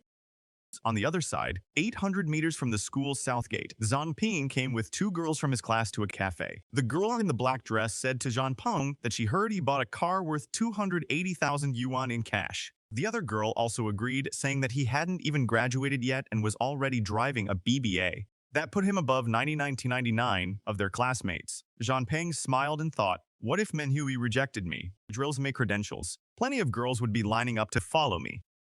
He told them that some people don't even care about a BBA. The girl in the black dress asked him if he was joking. How can they not care? What kind of family do they come from? The other girl also agreed, saying some people just don't get it. Even working for 3 or 5 years wouldn't let them afford a car like that. But just then, Peng and the girls noticed a luxury car standing in front of the cafe. Peng told them it was the Yao Yaoeo leading Mi 9. But when they looked closely to see who was driving that car, they were surprised to find that it was Shen. Peng was shocked and refused to believe it, wondering how he was driving that car. Weren't we supposed to know his family was bankrupt? As Shen entered the cafe, Chen Nei called out to him. Peng was shocked. He couldn't believe that the gorgeous girl he had been admiring just a few minutes ago was waiting for Shen Yuan. Was this the cafe Shen and A had been thinking of buying? She had told Shen that the cafe owner had just texted her to wait here and that she would be here any minute. Then she asked Shen about the car handle and whether he had faced any problems. Shen smiled and told her that everything was perfect and that he hadn't faced any issues. Meanwhile, the girl in the black dress asked Peng who Shen was, still living such a carefree life. Wasn't his family supposed to be bankrupt due to corruption? Peng was furious. He couldn't believe it. That bastard, Shen Yuan, had just broken up with his partner, and now he was already hooking up with a beauty from outside the school. Just then, the cafe owner, Lin Yucheng, arrived. She apologized to Miss Chen and explained that she had just picked up her son and had gotten held up a bit. She praised Shen, not thinking that he was so young. Shen smiled and told her that they were all around the same age, about 20. He then asked Mrs. Lin to sit down and talk.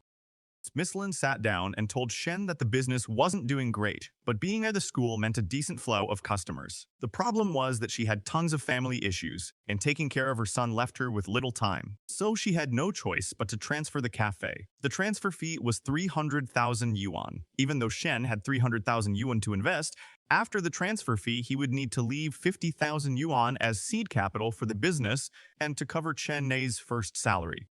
So he offered Miss Lin 250,000 yuan upfront. Miss Lin, however, thought that price was a bit lower than what she expected. She had been expecting 270,000 yuan, but if she didn't transfer the cafe now, he might not find someone as determined. So she agreed to that price and asked Shen to sign the agreement and transfer the payment today. Shen also agreed and told her that once they signed, he'd transfer the 250,000 yuan to her. Just then, Miss Lin called Xiao Qiu, who is one of the employees of the cafe, and introduced her to Mr. Shen. Irsi told Qiu that he would be the new owner and asked her to show him around and get him acquainted with the place. Qiu greeted Shen, but Shen told her that she just needed to show Miss Chenane around. He wouldn't be coming by often. Qiu would handle everything in the business.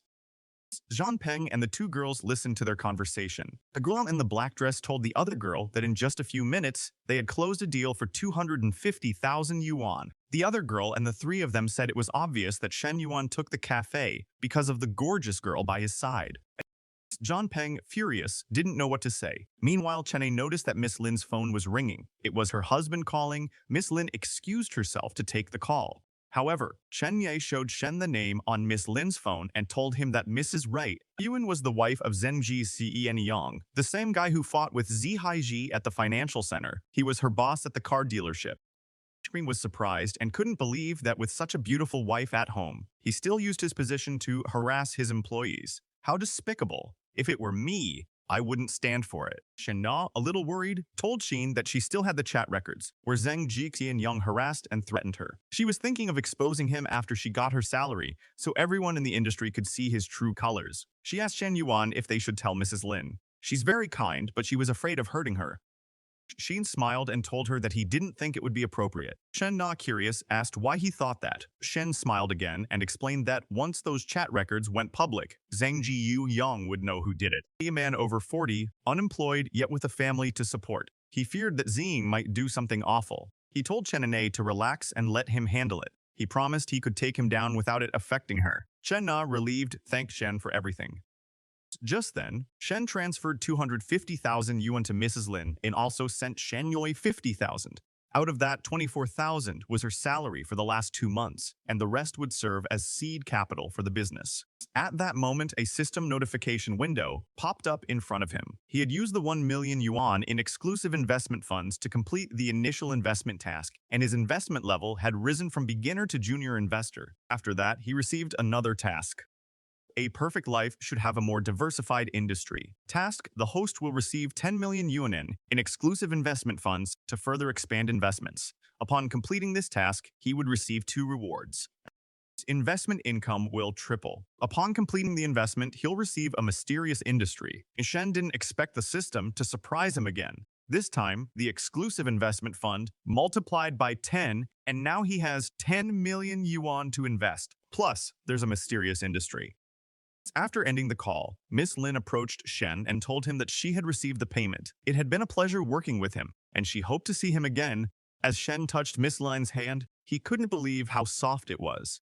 Almost as if she had no bonus, yet it had a meaty touch. Could it be the charm of a wife? He smiled and told Miss Lin that in the future, they would see each other again. Half an hour later, Shen took Chen Nei to an expensive Japanese restaurant. Surprised, Chen Nei told Shen, "This restaurant is so expensive." She asked him if he came here often. Shen smiled and told her, "Not that often. Today's a good day to celebrate our partnership, so that's why I brought you here." Looking at Shen Na, Shen couldn't take his eyes off her. She was just irresistible. Any normal man would feel the same. He then asked Chen Na to sit next to him. At first, she hesitated, but eventually, she sat beside him. Shen grabbed her hand to bring her a little closer. He had spent 300,000 on the cafe, and every month he had to pay 12,000 in salaries. It's time to earn some interest back. Shen Na's whole face was red with embarrassment. She knows that in this world, there's no love or effort without reason. And she wonders, does he really want to make money off the cafe? Even Lan Yucheng said that just keeping the books balanced is an achievement, and all she's got to offer is this. Shen slowly approached and touched her butt. Chen Na, embarrassed, asked him to stop, telling him that the waiter was coming in. However, Shen told her not to worry. They don't serve that fast here, and continued what he was doing. 10 minutes later, as they were getting excited, the waiters came and told Shen that they were ready to prepare the dishes. Shenhua pushed Shen away and adjusted his clothes. Then Shen also told the waiters to prepare the dishes. When the dishes were served, Shen approached Chen Nei and asked her to try their house specialty. Chen Nei looked at Shen and realized that he was actually quite handsome, but his only flaw was that he was a bit of a rascal. Even though he had such a beautiful girl by his side, he still acted like this outside. It's a shame he's on his own boat now. There's no point in dwelling on that. 40 minutes later, after finishing dinner, Shun saw that the total bill came to 26.52. He scanned the code to pay. Even though the meal cost him 26.52, the system refunded him triple, so he earned 5,304. Making money is as easy as that. One meal equals the commission from selling a car. For the rich, spending 2,000 is like spending 20 for him. After dinner, Chenny told Shen that she wanted to go back to the cafe to talk with Xiao Qiyu and understand the situation better. Tomorrow, she would start working there, and she wanted to get familiar with it as soon as possible. However, Shen told her that it was already at 30 and Xiao Ilq leaves at 9. If she went now, she'd disturb her and earn her resentment. It was better to go home, get some rest, and come tomorrow. Shen Na's whole face turned red, and she agreed with Shen's suggestion. She also apologized for bothering him again to take her home. 10 minutes later, they reached Chen Na's house. She got out of the car and thanked Shen for working hard today. Tomorrow after work, she'd hand him the report. After saying that, she said goodbye to him. However, Shen, in a different mood, told her that he was a bit thirsty and wanted to come upstairs for some water. Embarrassed, Chen Nei told Shen that she didn't think that was very appropriate. Isn't that too soon? What happened at the restaurant was already my limit. Shen teased her and asked if there was another man at her place. Chen Nei was startled, then quickly responded, telling him that it wasn't what he thought. She had already broken up with Zi Haiji. Shen smiled and said, "Then no problem. I'll just have some water. What's inappropriate about that?" Shen Nei looked at him suspiciously and asked if he was really just going to have water and leave. Shen confidently replied, of course, but he also told her that if she wanted him to stay over, he can. With Chen staring at him, her face displaying a cute expression. Then she lets Shen into her house. However, as they enter, Shen quickly grabs her from behind. Chen Nei, feeling embarrassed, tells Shen, "Didn't you say you were only going to have water?" Shen agrees, but the kind of water he wants is not what she was thinking of. He grabs her and starts kissing her. At that moment, downstairs, Eng Zihaiji comes to Chen Na's place to apologize. He had been thinking that Chen Na probably quit because of him. First, he needed to earn her forgiveness, even if it's just to be friends again, and then he would work hard to win her back. However, when he sees that the lights at Chen Na's place are off, he thinks she must not be home. He concludes that he'll leave flowers at her door. Roses mean I'll love you forever. This feeling won't change. She's so smart, she'll surely know he sent them.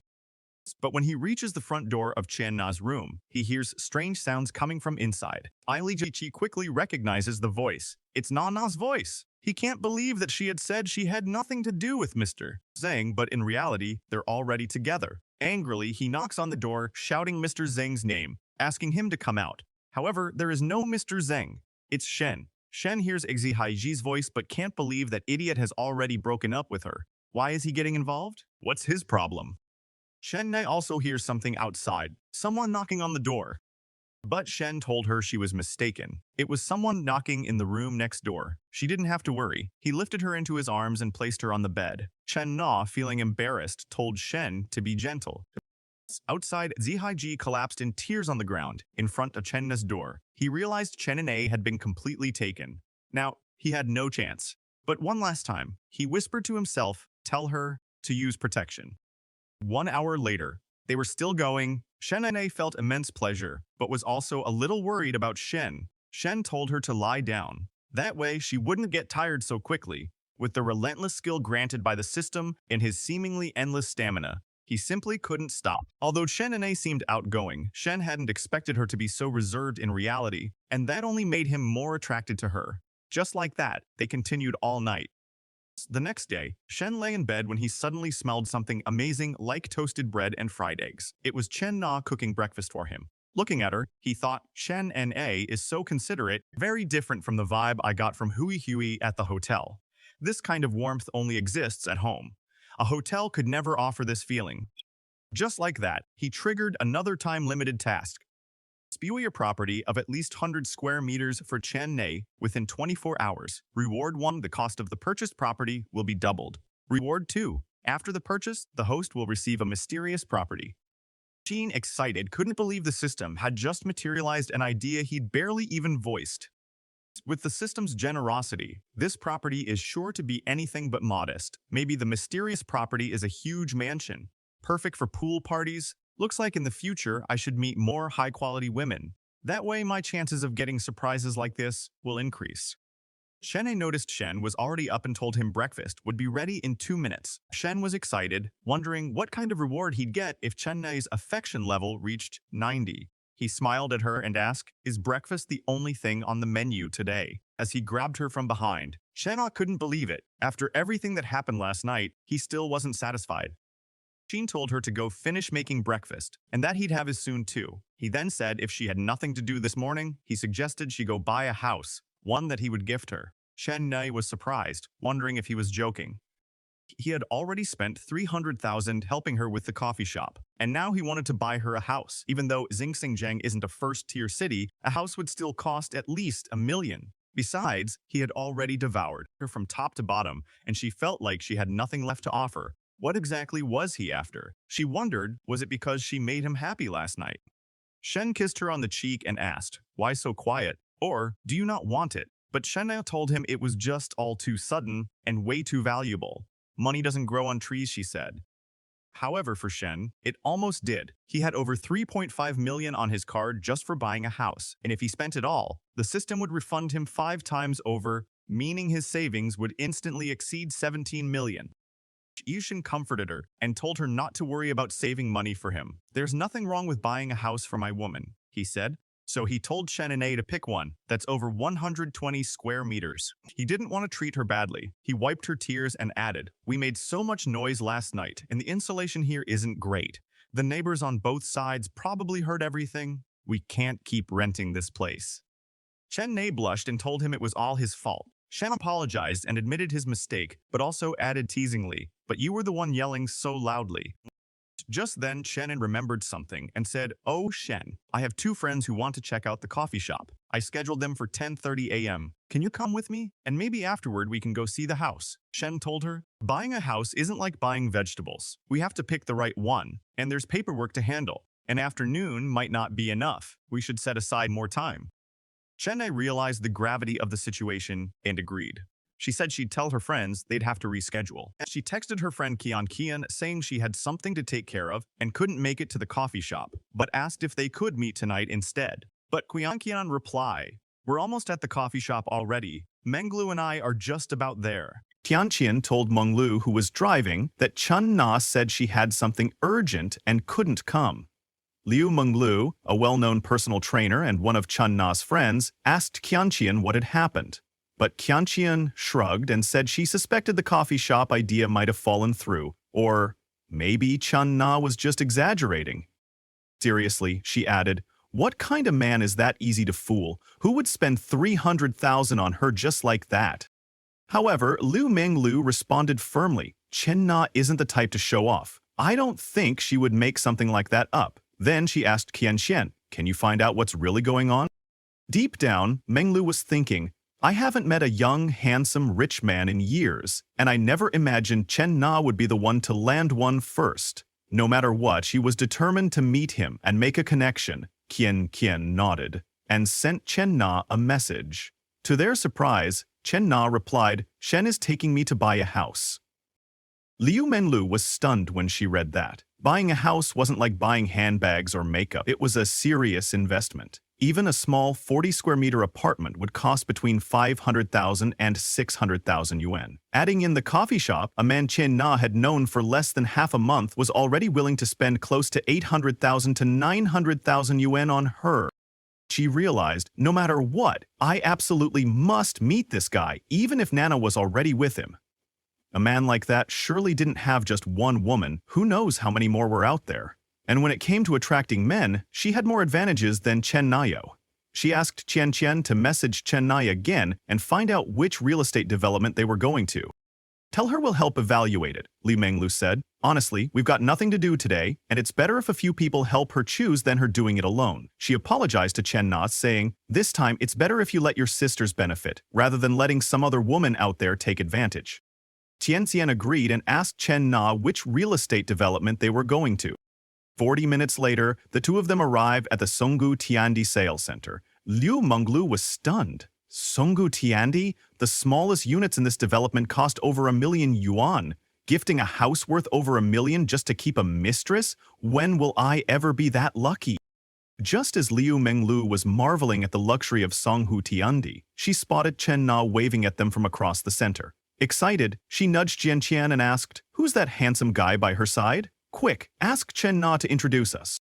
Chen Na smiled and said to Shen Yuan, these are my good friends. This is Liu Menglu, a personal trainer, and this is Ho Qianqian, a Ferrari salesperson.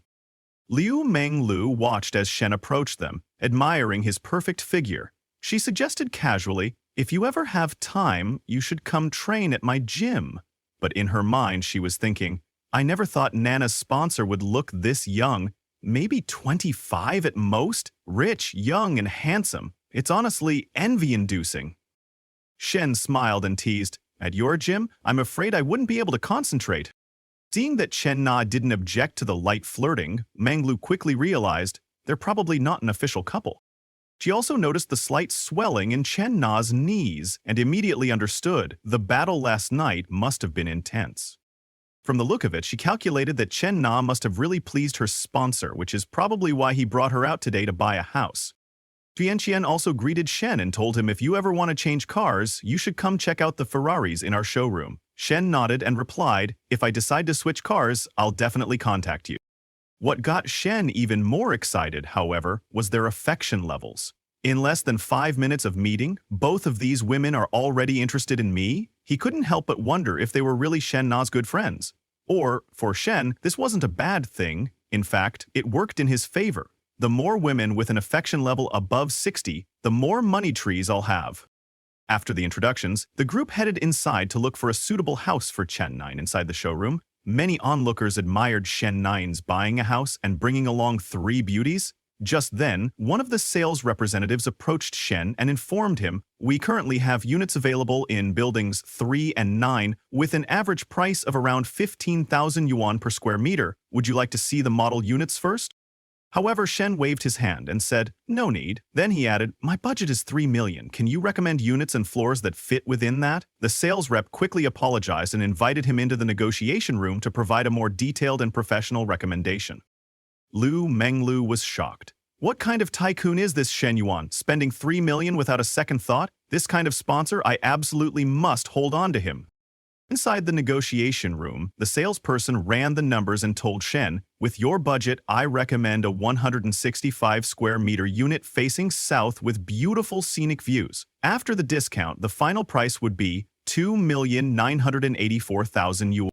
Seeing the price, Chen Na leaned over and whispered to Shen, telling him it was too expensive. Shen smiled and gently replied, "Don't skimp on expenses. A big house is much more comfortable to live in." Hearing this, both Liu Menglu and Qian Chen couldn't believe what they were witnessing. The woman wants to save money for him, but he insists on giving her the best? This man is a legendary sponsor, loyal and generous. A man like this is almost impossible to find. Noticing all the eyes on him, Shen realized he had to at least pretend to haggle, otherwise people might think he was a fool. So he turned to the salesperson and said, "Work out the best discount for me, gorgeous. I know there's room to negotiate." Hearing this, the salesperson quickly responded, "If you're ready to make a decision today, I'll go request an even bigger discount immediately." But Shen waved it off. "No need for more discounts," he said. "Instead, we want to exchange that value for 2 parking spaces. The final price should come out about the same."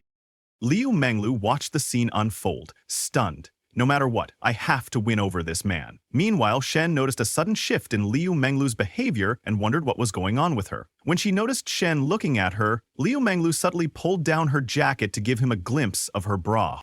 Shen blushed, his gaze trailing over her figure, thinking to himself, if something really happened between us, that feeling would be unimaginable, but he shook the thought from his mind. This isn't the time to get distracted. First, close the house deal. I'll think about the rest later.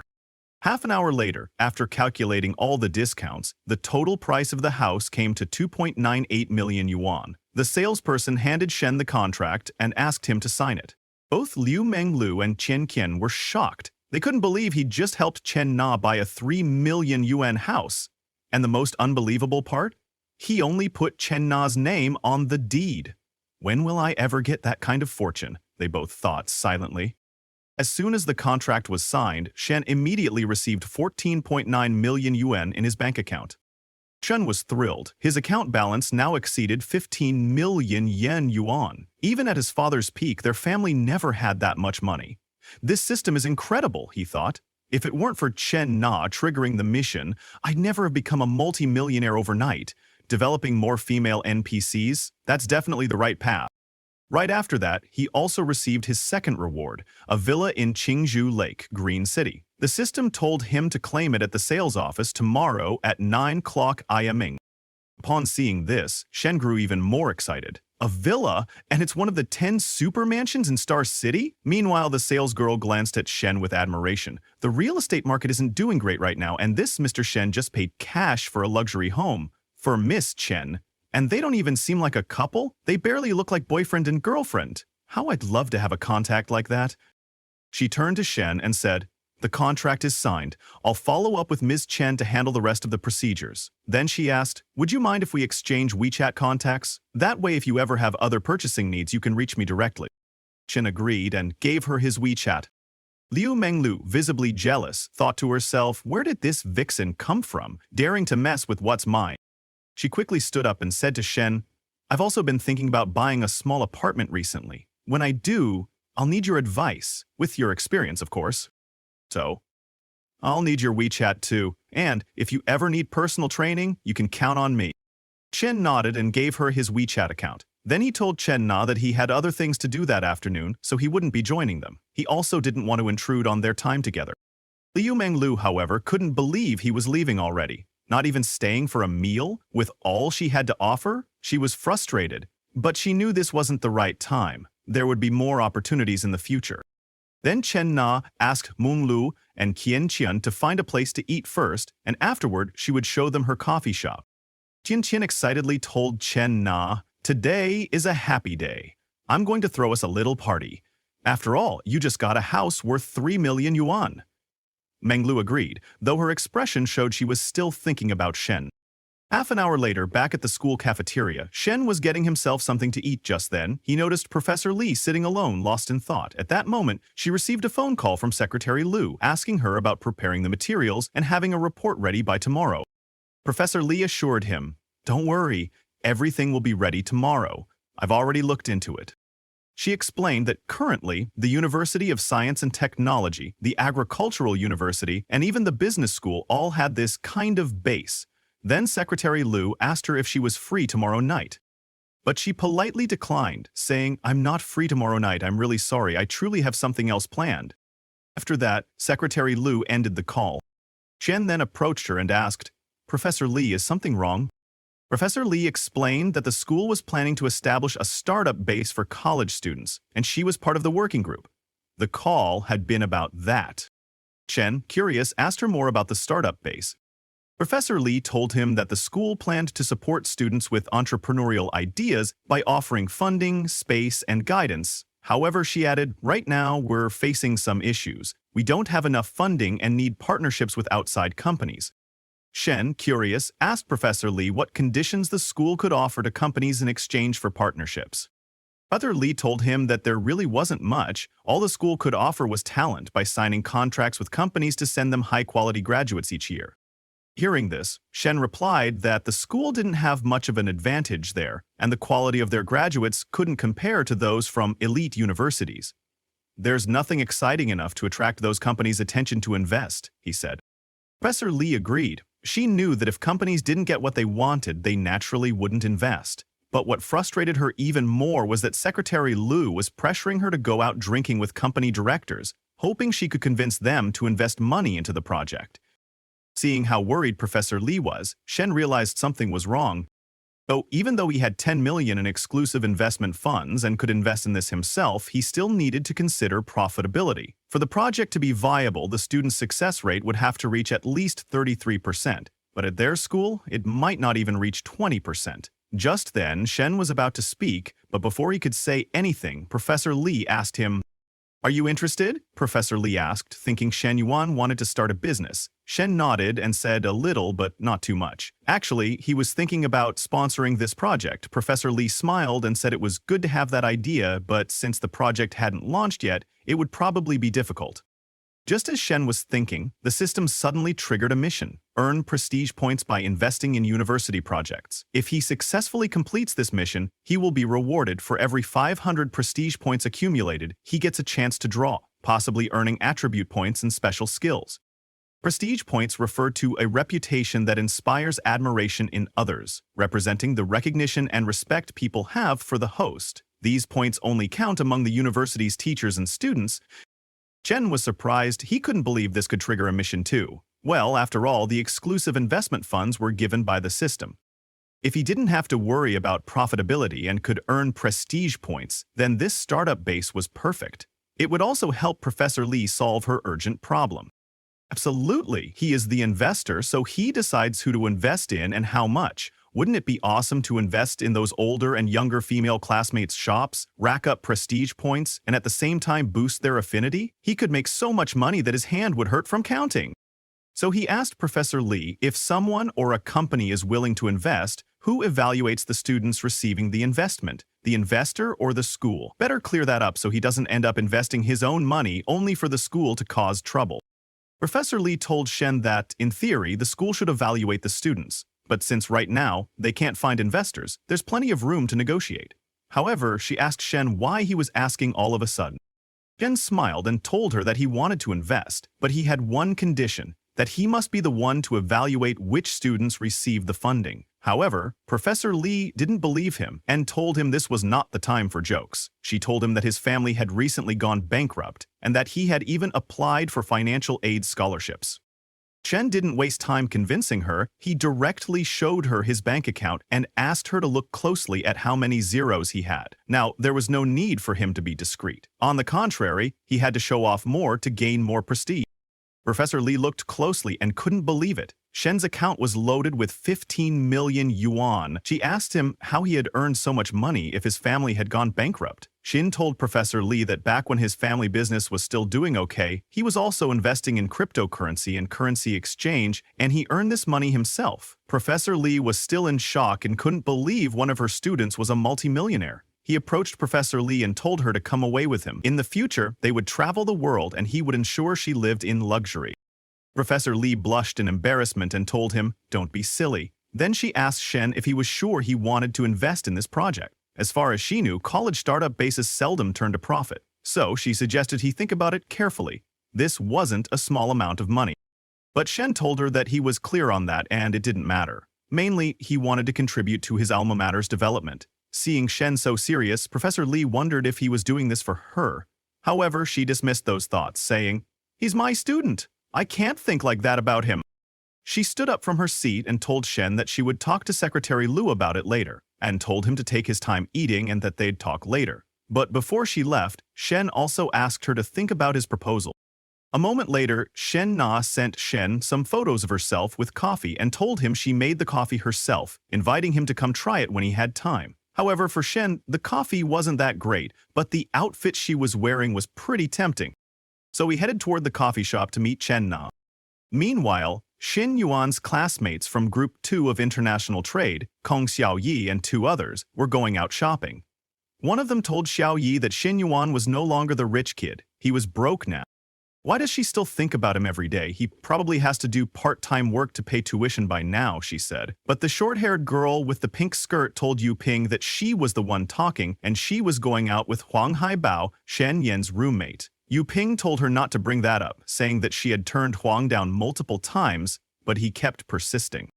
She told her friends that when he treated her to a meal, she would invite them along just to see his reaction. She was happy. If she went out with Huang Haibao, at least she would get a free meal. But if she hung around Shen Yuan, they'd only lose money. So she, Xiao Yi, really needed to think carefully. Just then, the short-haired girl in the pink skirt noticed Shen coming and told Yu Ping to lower her voice. "Look over there, Shen Yuan's coming." Yu Ping mockingly remarked, "Look, isn't he heading to a part-time job? It's a little past 3, exactly when restaurants get ready."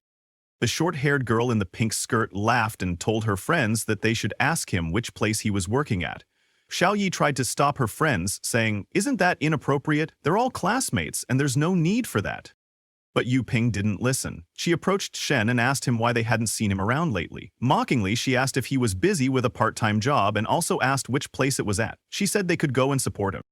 Shen smiled, thinking, "What kind of question is that? A part-time job? They think he needs one?" Well, since his roommate Huang was chasing Tian Yu Ping, he'd let it slide. But he decided to mess with them a bit and play along.